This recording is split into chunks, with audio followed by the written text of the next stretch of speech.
Has any of this area come off? Is this like erosion over here? Oh yes, my fence went out. Oh gosh, I would say 40 to 50 feet last summer from there. I have pictures that show, I mean, we literally had, so where that big crack is where I lost my large oak tree. Oh. I had several feet of land. I had weddings out there 2 years ago by that tree. So yes, there's a substantial loss there. And that particular area just occurred this summer. That one down, the yes, crack down there. That wasn't an area that we were concerned about prior. What, I mean, the water's so far down, it comes all the way up in the winter. I mean, we don't ever worry about flooding or anything, but it comes up really high in the wintertime. Wow. You don't have a gravel bar or anything like that, in the winter.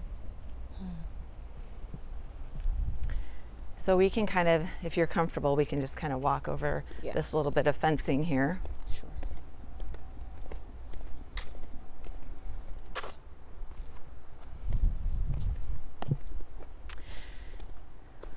And is there cement in the pool? What is in the There pool? Is. We filled it in. Yep, we were told not to leave the water in it because it caused, if it was to go, the chlorine and everything into the river would be a bigger EPA concern. So this is my area that I'm at where, I mean, I'm further than 20 feet away from my building, but to the concrete, to where I'm like, okay, where do I determine when this building is no longer able to be occupied?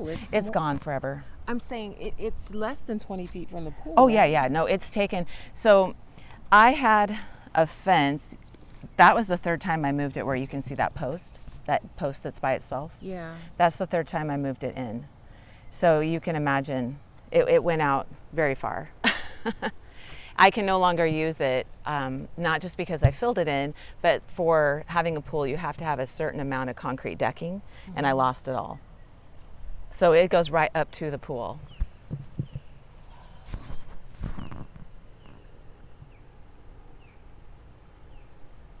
Like, you can't predict when something like this will happen. No. Do you think the pool will go? Do you think more of this is destined to fall into this? There's a good chance if we're not able to do something before next winter. That is a concern. And next winter, as in winter this coming. Yeah. We have kind of a window until October 1st. That's the in-water work window where we can still do work in the river. But after that, it closes until January. A little window opens then. But yes, if we don't have something in place to prevent further erosion, it's definitely a possibility. And the solutions you mentioned, where would it be done? Where would the work be done? Well, it would probably start from here all the way down. There'd be, I don't know how many. Like I said, I haven't seen the plans yet, but that's just kind of what they've told me they're going to propose. You can see in the ground right here all the cracking. It's going to, that will all fall. Wow. That will all go. Yeah, it's devastating. It's devastating to watch your land erode. That we use this a lot for a lot of events. Like I said, a lot of memories have been made out here, a lot of weddings, and to watch the land erode and not be able to use it anymore is devastating. Taking a look back to getting this land and all those things, were there any concerns over erosion initially? When I came on in, 3 years ago, there was no concerns. No, we had not had an issue. We had not had to move any fences. There was the typical erosion that happens living on a river. It's minimal, but it was never a concern or something that we felt could possibly turn into an emergency situation. And around, was it 2024 winter, that's when you started to have the major problems? It actually, it started in 2023 where I had to move our fence back. That was the first sign. We're like, okay, what's going on? So I moved the fence back, and then I realized I was going to have to move it again by that spring. And how far was that total? It would have been about 15 feet initially. So when I moved the fence back the second time, I decided to just pull it because I wasn't sure what was going on and the expense of moving the fence. After that took place, it was this last winter of 24, that it really increased and started threatening our pool that we have next to our resort. And that whole entire side was just getting hit really hard by the river. What exactly is on your property? You have the church, the pool. We have a resort. Yep, so we have a hotel, and then we have a conference center, and we have the pool, and we have the church. Yeah. And so it's the resort side of things that's really seeing big problem. It was until this last summer. So this last summer, when the water started going down, beginning of summer this year, the water started going down, and all of a sudden we got hit closer to the church. We've never had that issue. It moved within days, probably 20 feet in an area it never had before. And we ended up losing a giant oak tree that we have out there, and a whole area that we have weddings. We had actually laid down pavers 2 years prior and made it, beautified it for weddings and events, and that got taken. Half of it got taken with the tree. Why is that happening? Why is this erosion happening like that big chunk like that? Yeah. Well, that's a good question. That's something we've also been asking.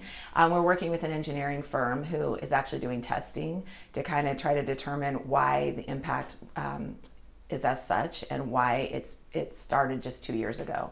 So we are doing some investigation on that to try to figure that out.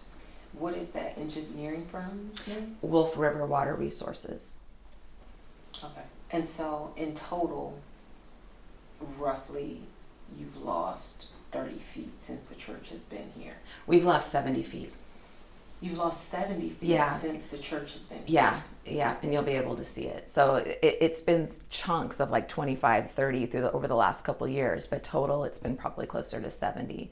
I can show pictures of 2 years ago where we had a wedding on the other side of the tree that's fell into the river. So it's substantial, and it is kind of ebb and flows on there. Like as far as the bank goes, there's certain areas we've been hit harder than others.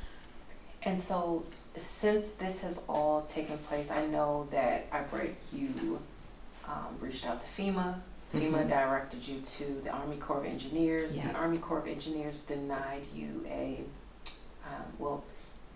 didn't complete a emergency permit. Yeah. Where are you now? So, yes, we were denied being able to even submit an emergency permit, and we are now in process of filling out a joint permit and getting that approved. And what exactly is the difference between the emergency permit and then the joint permit? Is the joint permit through the Army Corps of Engineers? They're both through the Army Corps of Engineers. The emergency permit allows us to act swiftly and to kind of be at our own discretion as how we want to save our property and building. But that was denied because they said that due to deferred maintenance, they would not allow us to submit an emergency permit. What constitutes deferred maintenance? Loss of life or imminent danger to the building. And so because this wasn't, from their perception, an issue, right? It wasn't an emergency. Correct. But you're saying, how far from the church is this erosion? Well, we have some areas right now that's probably 20 feet. We have an area close to down by the pool that it's pretty close to one of our conference rooms.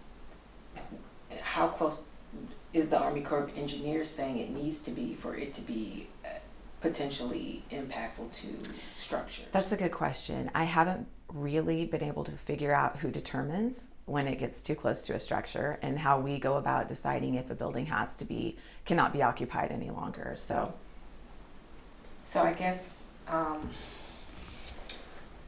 can talk a little bit about the salmon habitat with the Kalapuya Water Council. With the Watershed Council, how did that come about to work together on this? Well, initially when I started this process, which was about 1.5 years ago, I met with the engineering firm. I met with the Kalapuya Watershed Council and the Long Tom Watershed Council. We kind of brought in several different agencies to kind of collaborate as a solution. And part of the challenge we have is Lynn, Lane, and Benton County all intersect right here at this river. So it has caused a lot of hurdles, and who's responsible for what and who's going to determine what to do next. So that's been a huge issue for us. Do you have an idea of the cost of this? I know Will said millions. Yeah. Any approximation here?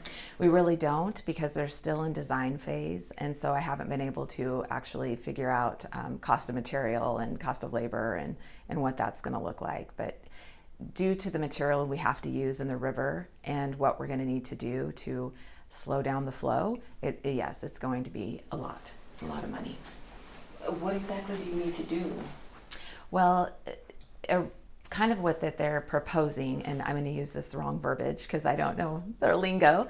It's kind of like, I want to get this right. I probably should look back at my paperwork.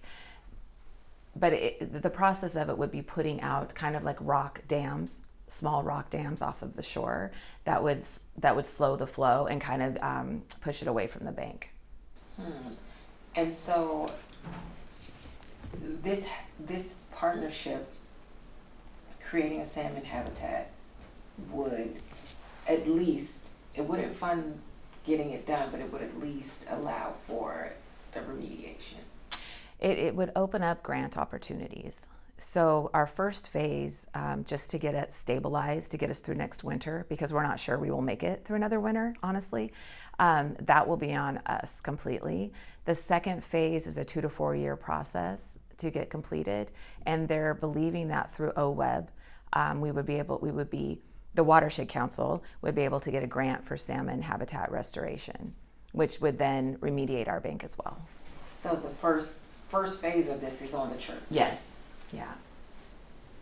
What type of financial, I don't want to say burden, but sure, burden, because this isn't something you expected. Yeah. Is this for the church? It's a big one. It's a huge financial burden. It's, we budget for a lot of our funds towards missions, to our congregation, we support a lot of different things, and that's not one that was on our radar to have to be concerned about. And as far as the deferred maintenance, there's nothing that actually gives a landowner information that lives on the river on how to do any kind of deferred maintenance to prevent this from happening. So it wasn't even something we would budget for or consider in our yearly budgeting. So yeah, it's an unexpected expense. Yeah.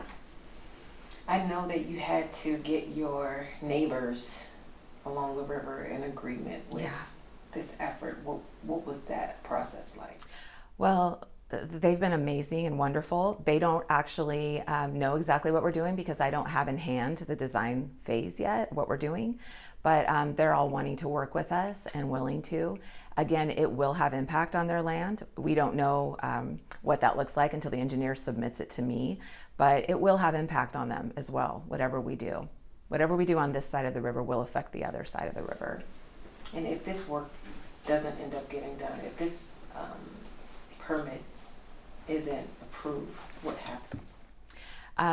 Well, we're at risk of losing our building, of losing our structure.